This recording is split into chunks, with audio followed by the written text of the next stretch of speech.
The West Philippine Sea is once again the site of a tense and high-stakes standoff, drawing the attention of the region and the world. On October 13, 2025, Philippine Coast Guard vessels escorting Bureau of Fisheries ships faced off against a formidable China Coast Guard and maritime militia presence near Pag-Asa Island. The Philippine ships were on a critical mission, navigating waters that have become a flashpoint for international tensions. This was no routine encounter. It was a calculated show of force in one of the world's most contested and strategically vital waters, where every maneuver is closely watched. The Philippine mission was clear: resupply and patrol, supporting local fishers and asserting sovereign rights within the exclusive economic zone.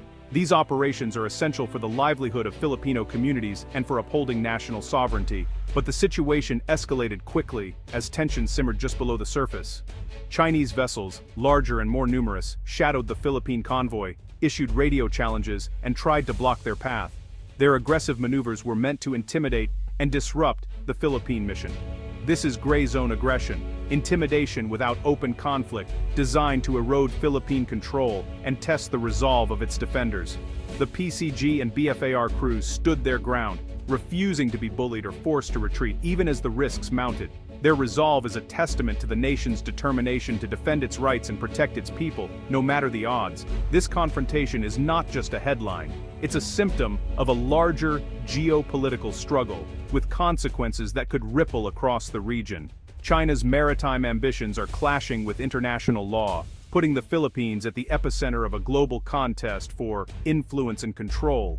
The events near Pag-Asa are a stark reminder: peace and stability in the Indo-Pacific are at stake, and the balance can shift with every encounter.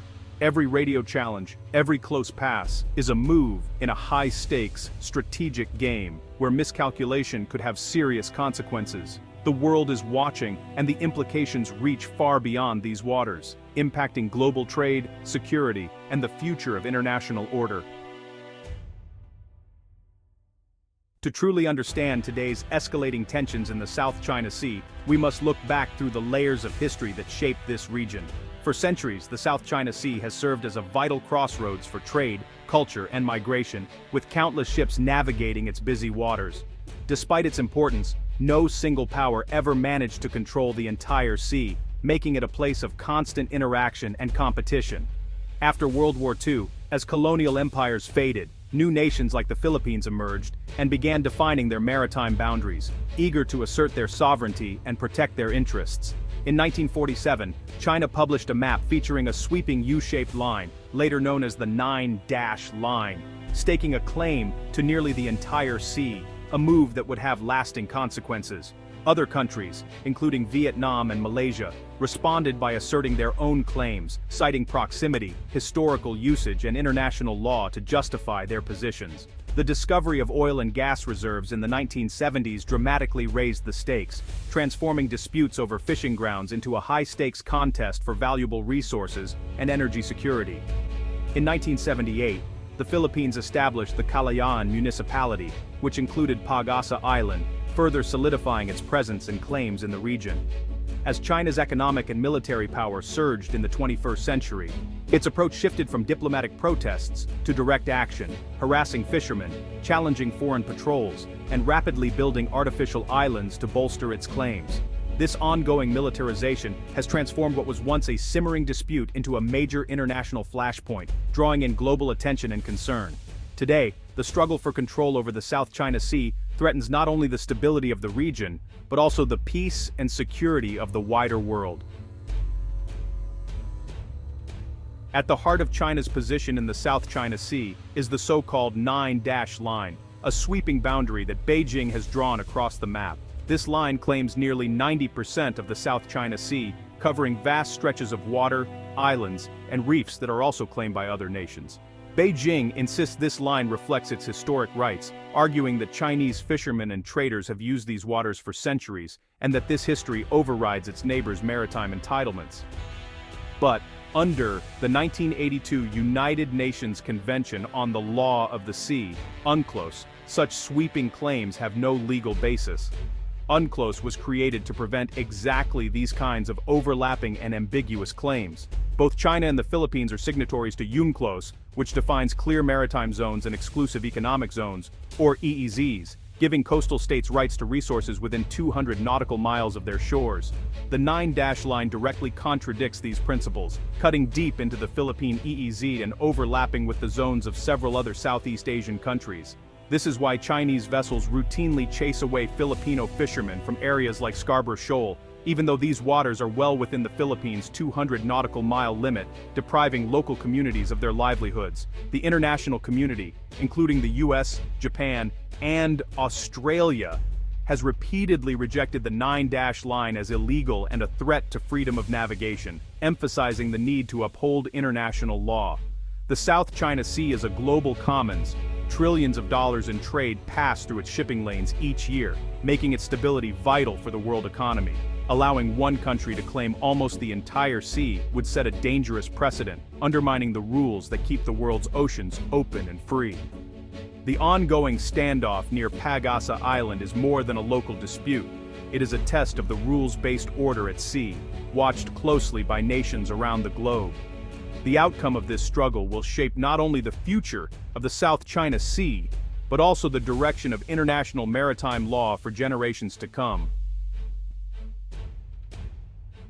Pag-Asa Island, Thitu Island internationally, is the Philippines' strategic anchor in the Spratlys, home to around 200 Filipinos. It's more than a military outpost, it's a living community.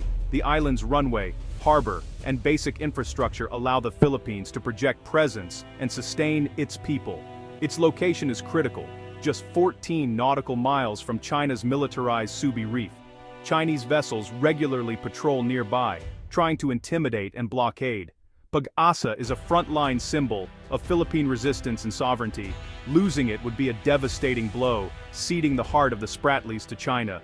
Recent upgrades, concreting the runway, improving the port, are not just for comfort. They signal the Philippines' commitment to defend its territory. The island's survival is a matter of national pride and strategic necessity. Pag-Asa stands as a defiant outpost in a sea of contention.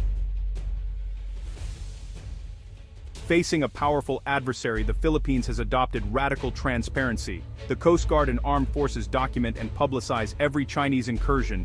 Photos, videos, and press briefings reveal the reality.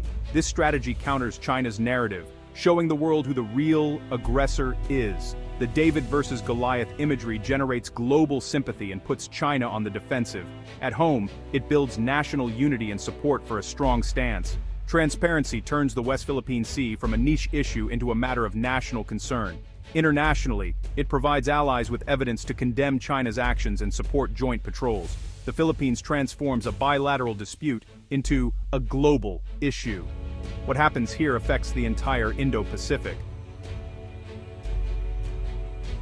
The standoff near Pag-Asa is part of a larger geopolitical chessboard. The US-Philippines Mutual Defense Treaty means American support if Philippine vessels are attacked. China's gray zone tactics are designed to avoid triggering this alliance, but the risk of miscalculation is high. Other powers, Japan, Australia, the UK, France, Germany, have increased their naval presence, conducting freedom of navigation operations and supporting the Philippines.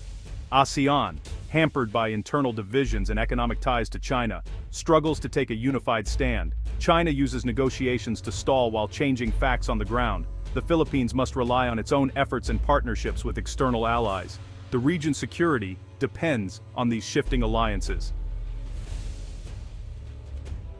In 2013, the Philippines challenged China's claims at The Hague, arguing the 9-dash line violated UNCLOS. The 2016 tribunal ruling was a near-total victory for the Philippines, declaring China's claims baseless and condemning its island building. But China rejected the ruling outright, refusing to comply. The tribunal has no enforcement power. Its authority depends on the parties' willingness to respect it. Despite China's defiance, the ruling remains a powerful tool for the Philippines. It provides legal and moral backing for every challenge at sea and every diplomatic effort. The award is a cornerstone of Philippine diplomacy, rallying international support for a rules-based order. While it hasn't changed China's behavior, it has delegitimized it globally. The struggle now is to turn this legal victory into reality on the water. The fight continues, armed with law, not just ships. The world is watching how the Philippines wields this legal weapon. Beneath the sovereignty dispute are powerful economic drivers. The South China Sea is rich in oil and gas, resources vital for the Philippines' energy security. China's expansive claims block Philippine exploration, imposing a de facto veto on economic development. The conflict is about the right of Filipinos to benefit from their own resources. The sea is also a vital artery for global trade. 1/3 of maritime shipping passes through. Any conflict here would disrupt the global economy. China's militarization is seen as an attempt to control these lifelines. The contest is over who controls the economic future of the region. The face-off near Pag-Asa signals rising tensions and a growing risk of miscalculation. With ships operating in close quarters, the chance of an accident and escalation is dangerously high. The immediate priority: de-escalate and establish clear communication to prevent conflict. Long-term, the Philippines must assert its rights without provoking open war. Assertive transparency and strong alliances are the best path forward. The 2016 arbitral ruling remains the only legitimate basis for settlement.